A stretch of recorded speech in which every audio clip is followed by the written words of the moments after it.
Hi, I'm an alcoholic and I'm a drug addict. My name's Doug, and I am here to continue the momentum of the STEPS discussion, my personal experience. I'm not here representing any fellowship specifically. This is my own personal experience, strength, and hope working the steps. Like I said in my other video, I am going to refer to the big book of Alcoholics Anonymous and the basic text of Narcotics Anonymous and the 12 and 12 of Alcoholics Anonymous. So this is steps 1, 2, and 3. I get right with God in steps 1, 2, and 3. And they say that these are the ABCs of recovery, and these are really crucial steps to understand. And I really didn't understand them for a long time. It took me many years. I'm not even going to estimate. I first started to try to work this program honestly in probably 2013, and I didn't get sober until 2020, April 21st, 2020. So just to kind of put that out there, I really kind of just glossed over, especially the first step. Recently, it was brought to my attention. I made the statement on the internet that I surrendered in the first step. Now, typically in step 3, we would talk about surrender, and I looked and pointed to this word concede. And it says that we had to fully concede to our innermost selves that we were alcoholics, and that this delusion that we're like other people or maybe has to be smashed. A delusion is a false belief. So I really think that kind of envelops how I looked at the first step. They say this is the only step I could do perfectly. I don't pick up. And to concede is to admit. Now, to admit to a room full of alcoholics, I could do that years ago. That doesn't mean that I accept it. To concede also can mean to yield, and that's where I kind of draw on this idea of surrendering. So if I fully surrender to this idea, to me, I think that's something much different than just admitting it. Because I could admit I'm an alcoholic and a drug addict and keep using and drinking. It doesn't really affect me anything. You know what I mean? I could go to meetings high and drunk, and that's what I did early on. And I didn't really want to be in those rooms. On one hand, I was afraid and I was being told to go by higher authorities. And I thought I might have a problem, but I really didn't believe this stuff in this book was true about me. It took a long time. And what am I saying is true about me? Powerlessness. In the first step, that's the first part of the first step. Powerlessness is manifested in an allergy and a phenomenon of craving. The doctor's opinion, and the big book goes through this expertly. And Dr. William Silkworth really was the first one to put this notion forward when this book was written. The allergy is a compulsion. It's an abnormal physical reaction. One of the easy ways for me to kind of remember that is I don't react to alcohol and drugs like normal people. I'm allergic. I break out in handcuffs. That doesn't happen. In fact, it makes me mad because I know a lot of people that were like me, that drank hard and used hard, and they did it with impunity, and they never ever seemed to get in trouble. And then they were able to stop too. Their lives went on after college, and they had good lives. But that's not me. I have a physical reaction that's not like other people's. I also want to tie this idea in, and this is not a part of the Alcoholics Anonymous program. Some people will talk about this illness being a genetic predisposition. I do think that ties in with the allergy. I'm not using that as an excuse, but in my experience, when I drank and used certain drugs, the euphoria that it produced was profound. That's the best way I could describe it. And I remember those experiences, which were 25 years ago, like they were yesterday. And I don't think that that's a normal reaction, only because I looked around and saw that people around me were not reacting that way. So I don't know, is that a genetic predisposition? Is that the allergy? That's my opinion. That's only my opinion. So the phenomenon of craving, and once I take a drink or a drug, it triggers this mental obsession, this phenomenon of craving, and that does not happen in the average or temperate drinker. I guess I can't really speak to the average or temperate drug user, but I would suppose that doesn't occur in them. That's an obsession, and it's an obsession of my mind, a preoccupation of time. And I was introduced to the Diagnostic and Statistical Manual of Mental Health and their DSM-4 criteria, which was the criteria I had to meet to do treatment in the institution. It had 7 of these characteristics, and if you met 3 out of the 7, you were diagnosed as having substance use disorder. 2 of them really stood out to me. One was loss of control, And I believe that that would be the allergy, the loss of control. The loss of control over how much I take that I intended to take, I take more than I intend to take, or I take over a longer time than I intended. So that to me is loss of control, the allergy, the physical compulsion, and then the phenomenon of craving or mental obsession. They call it a preoccupation of time. And I think that really was a good way to describe the mental state. And I mean, for me, when I was drinking and using, if I was conscious, I'm thinking about where and how and when I can get the next one and pay for it, or what I'm going to do. I mean, it ruled my life. Where can I go to eat? Can I go on break on work, or do I have to go get a bottle or smoke a joint? It was slavery. So the desperate experiment of the first drink is something that they say a lot in the big book, and I kind of want to. Maybe I shouldn't get too far ahead of myself. In step 2, they talk about the insanity, and I kind of tie these ideas together because it isn't more about alcoholism when they talk about the jaywalker. It would be insane in the light of my past experience to pick up another drink or drug once I start to have bad things happen to me. Some people will say that insanity is doing the same thing, expecting different result. When I look at the jaywalker story on page 37, I think that man knew what was going to happen, and he did it anyhow, and I still believe that is insane. The Narcotics Anonymous basic text said, do you believe it would be insane to walk up to someone and say, may I please have a heart attack or a fatal accident?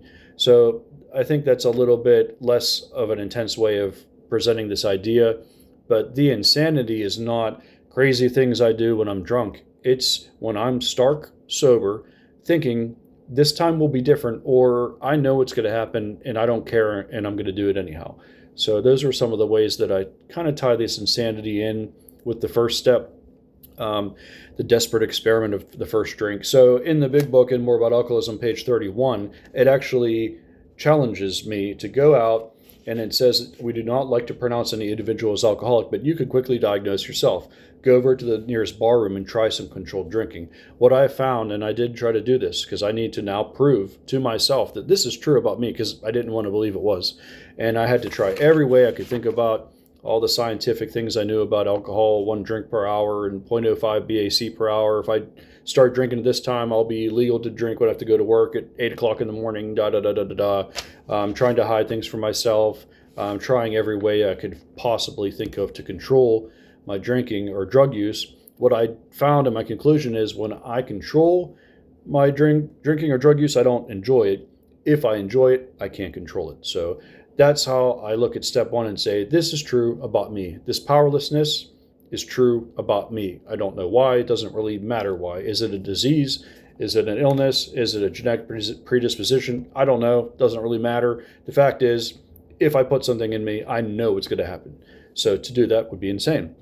So that's kind of the problem in step 1. The other part of step 1 is the unmanageability. The unmanageability for me was blatant to see. Whenever I lose control, this pitiful and incomprehensible demoralization is the result. And unmanageability for me, things that I don't want to happen aren't happening, or things that I don't want to happen keep happening. I lost my job.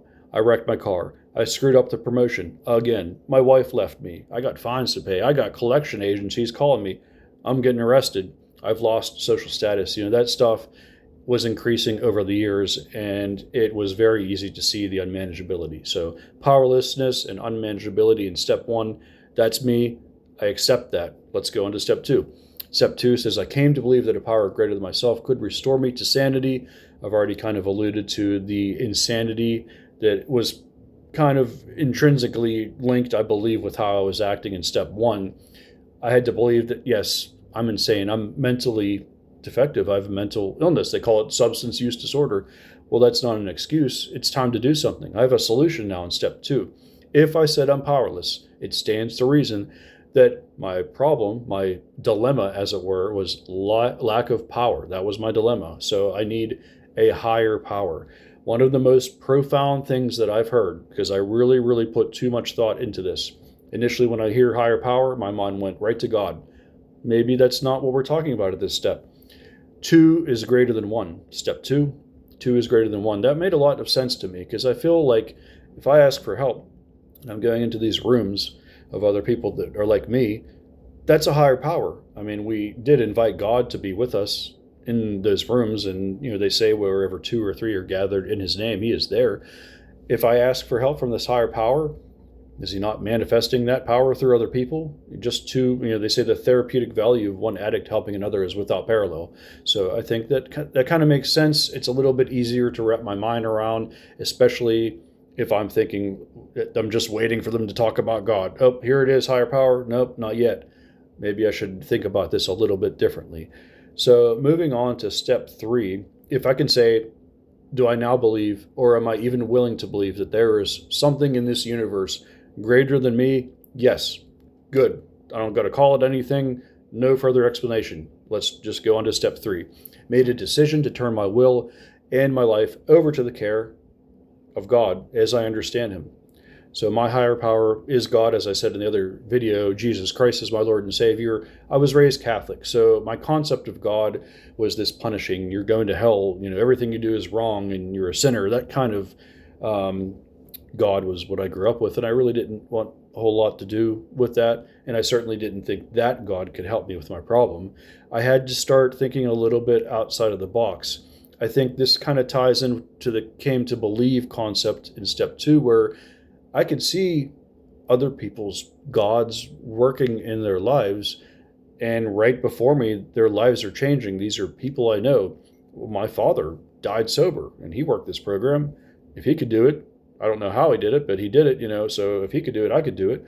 If his friends did it, certainly I could do it. I came to believe in this higher power, and I started to get a concept of God that was my own, loving, caring, greater than myself. And I started to enact a personal relationship that comes a little bit later in the steps. But my concept of God began to improve. I started to talk to God, and I started to pray to God. In step 3, there's a prayer on the page 63. God, I offer myself to thee, to build with me and to do with me as thou wilt. Relieve me of the bondage of self, that I may better do thy will.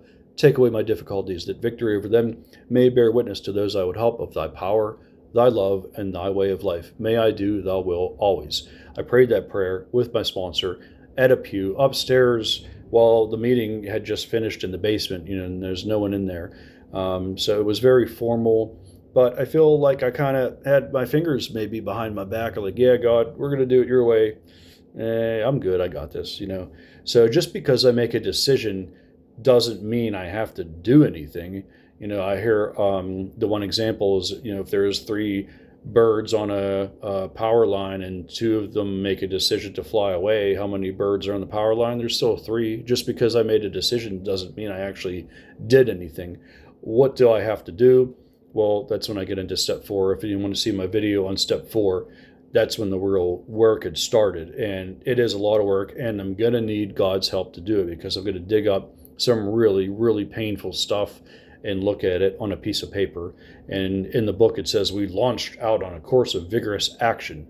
So steps 1, 2, and 3, to work them, I work step 1 by not picking up. I work step 2 by meeting with other alcoholics and addicts. I work step 3 by saying the prayer every morning and throughout the day, but I think that they're intellectually not that hard to understand, but they're really, really crucial, and that is why they call them the ABCs of recovery, because if I don't have these concepts and I don't really understand them and I continue to work through the steps, which is what I did, and gloss over them, they don't have their full effect, and these are prerequisite to do the rest of the steps. Especially once I get into 4, I really need to understand this, and I didn't for a long time.